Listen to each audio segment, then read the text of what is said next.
Hey guys and gals, Butt Kicker here with another Queen's Blade Limit Break video. In this one, we're just going to talk about building your second and third, essentially building additional teams after you've built your first and primary team. If you didn't see my video on building your first team and why you should stick to building one to start with, please check that out. I'll link it in the description if I can figure out how to do it. I'm still new to YouTube because it'll give it really is a benefit to focus on one team at first. However, if you haven't joined a guild or you haven't typed in chat, uh, it is beneficial to start building a second and even a third team eventually. And why is that? Well, that's what we're going to talk about today. After you've built your first team of 5 various attributes, you're going to want to take them up to 9 stars. They all start at, the warriors you upgrade start at 5. So you're going to want to take them to 9.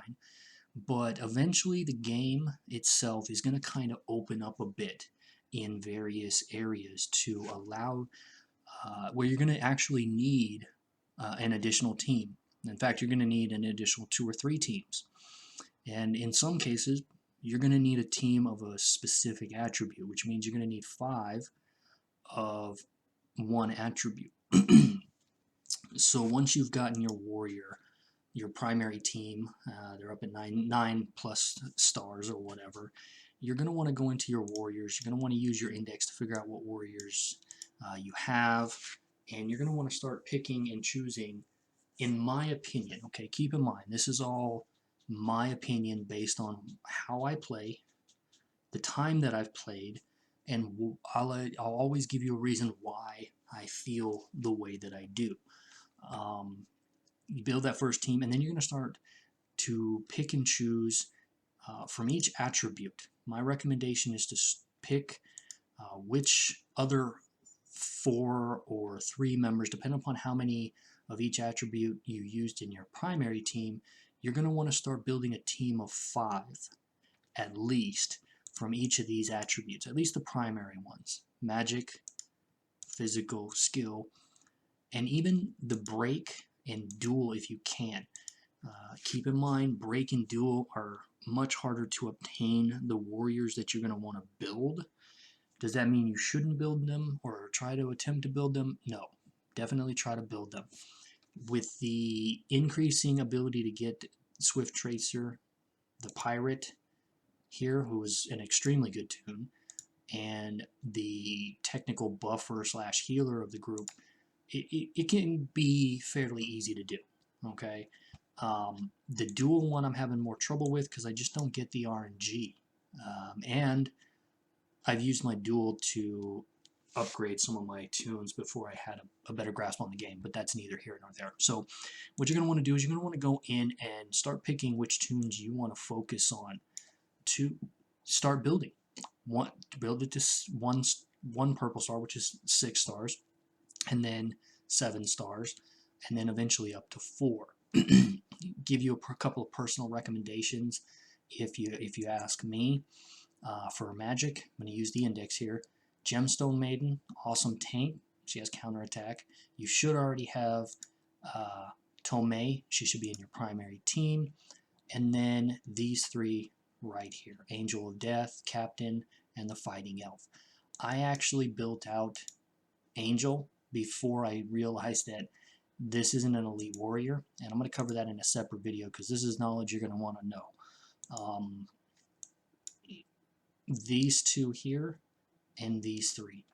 Exiled Warrior is a bit harder to get, but if you can manage to pull her and build her out, I wouldn't hold your breath for getting it. I still haven't even gotten a Shinobi, so that's why I'm saying those 3.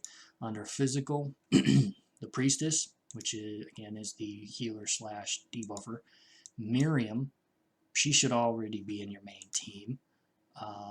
Lord of Thunder, she attracts attention, applies burn effects, which is the whole premise of the physical team. I love Phantom, but I actually started to build out Ari and Warbella.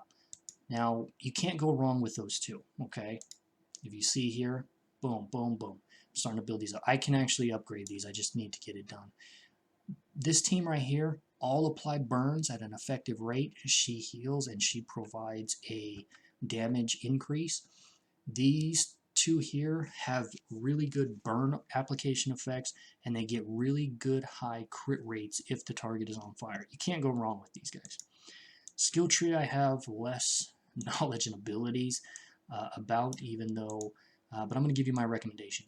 This Wind Tune right here, when the event comes around, pick her up. She's a fucking monster. I did not know her potential before I passed on her, but if you're going to do it, kind of pick what you have. You know, Bandit Leader, Protean, and these three. I haven't even gotten this veteran yet, but she, if you can manage to pull enough of her to level it up to 9 stars, she is a really good single target damager. But based on what I've seen with the drop rates, these two and these three.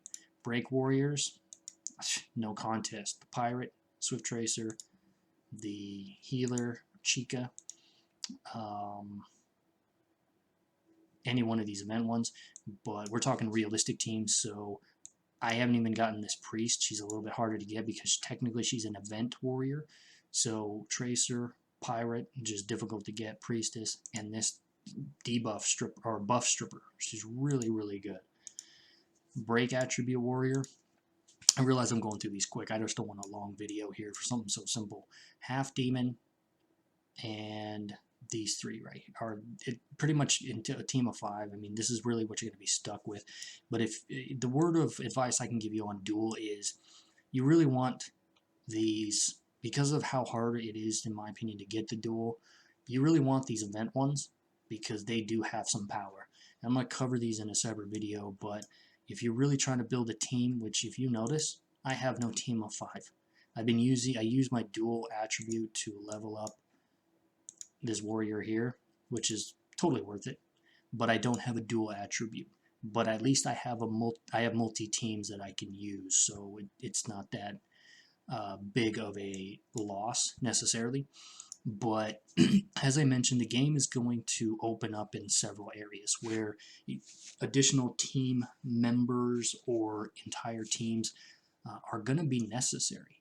And I just want to go over a few of those with you. Under the quest tab, the tower. This is going to be something that you should be doing every day. And mine might look a bit different than yours depending upon what your server or your character level may be. I don't remember when this opened up, but this was not available when I first started.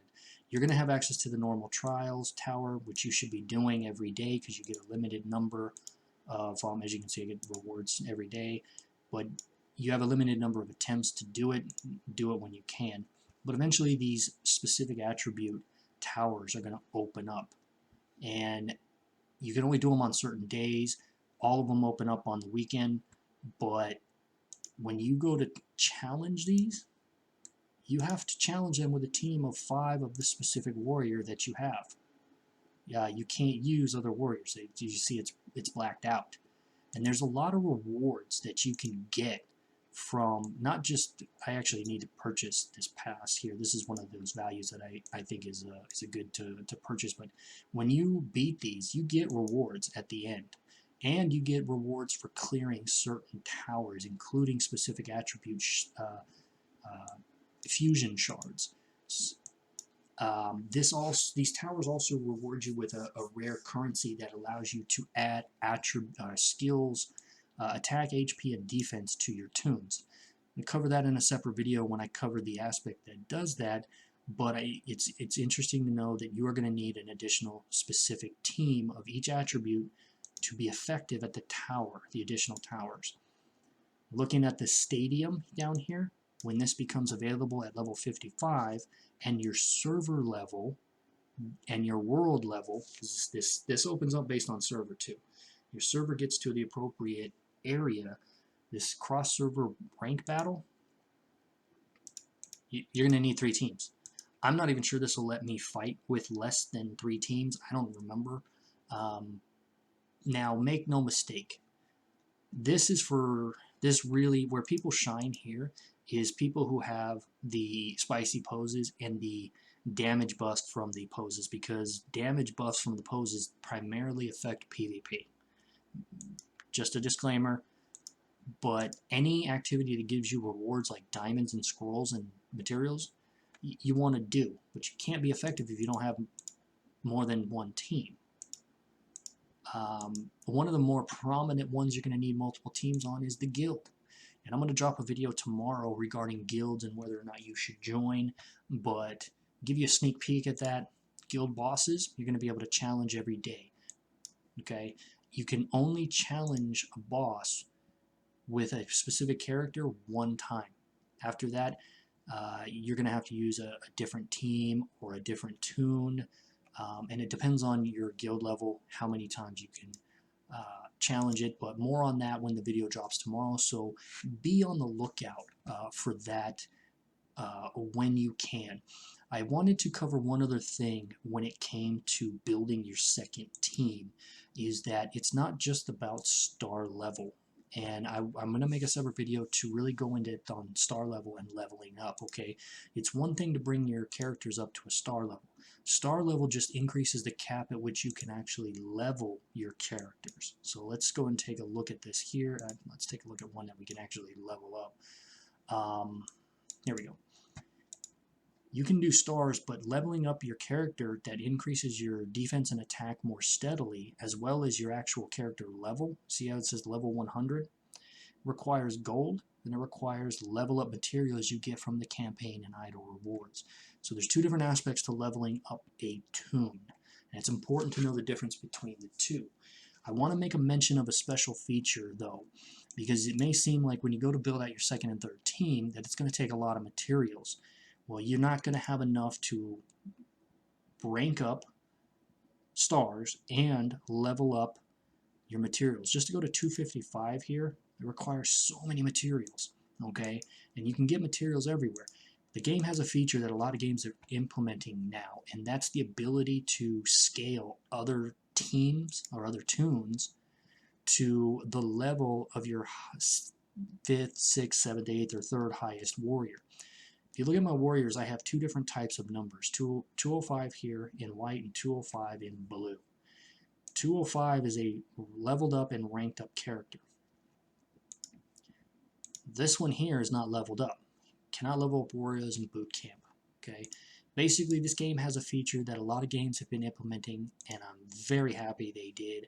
It's under the spring, and I'm going to cover this again in a separate video, but when the spring opens up for you at a different adventurer level, eventually you're going to have access to the boot camp, where you're going to be able to unlock slots, where you can slot in your various team members, and they're going to automatically be raised to the 5th high, because you have a team of 5, the 5th highest warrior you have, they're going to be brought up to that level, which is going to increase their attack, no, that's a bad example. Let's use one that's in, oh yeah, that's the one in blue. It's going to raise their attack, HP, and defense to about the level that you have. It's not going to have the bonuses for the star level rank ups that your naturally leveled up ones do, but they're going to be comparable, and they're going to help you get through these towers, okay? And they're going to help you get through those guild bosses.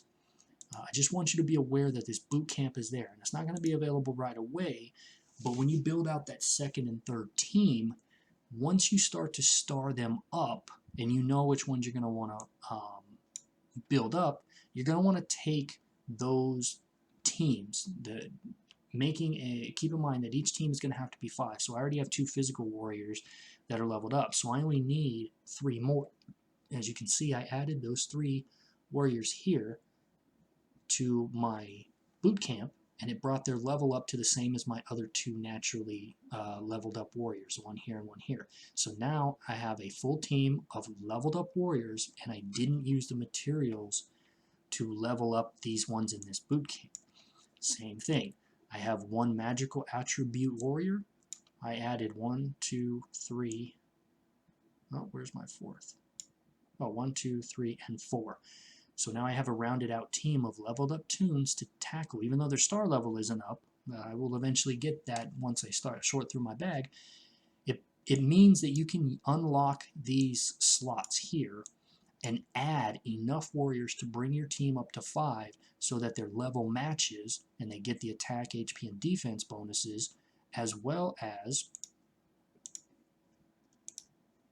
that's not the one I want, as well as you can see the bonuses that you get for leveling up skills. It's a really handy feature that means that you don't have to waste 5, 10, 15 times the time and effort to level up toons, and you can be comparable. This is a handy feature to be aware of. That's kind of like a surprise thing that I wanted to say at the end of this video, but this long video was just to let you know that the game opens up. There will be activities where you're going to need a second and third team, and you're going to be sorry if you didn't start building those. Some more experienced players are going to spend a lot more money. They're going to be able to build up these toons, and they're going to just focus on one team anyways, because they're more focused on the power rankings, and they're more focused on the arena. The arena is really where ignoring teams, especially at the beginning, is going to come in handy. If you want to dominate in the arena, which I don't honestly care. There's no reason to. So once you get your first team up, guys, remember to start picking your warriors for a team of 5 for your second and third team. Get leveled up to open up your boot camp. Put the remaining toons in your boot camp so that they're the same level, and now you have a combat ready set of warriors. The only caveat, because I know somebody's gonna fucking say something, is that you still have to gear them out. Well, of course you have to gear them out. All you need is a separate set of gear for 3, 4, or 5 other toons that you can swap out, because you can only use one team at a time unless you're doing those 3 team activities in PvP. So keep that in mind. If you liked the video, if it helped you, please consider subscribing. I got a lot more content coming, explanations on various systems of the game, tips and tricks that some of the older players know about and use to get free stuff. If you liked this particular video and found it helpful or at least informative, please consider leaving a like as well. Drop a comment down there. Let me know how I'm doing. I'm new to YouTube, as I mentioned in previous videos. I'm still learning. I'm still trying to figure out if I have a persona or not. Leave some feedback. Leave some comments if you appreciate some of the information that I give you. All of that will help me determine if I'm in the right direction. I don't regret picking this game to start off with. I found some value there. See you in the next one, guys. Take care.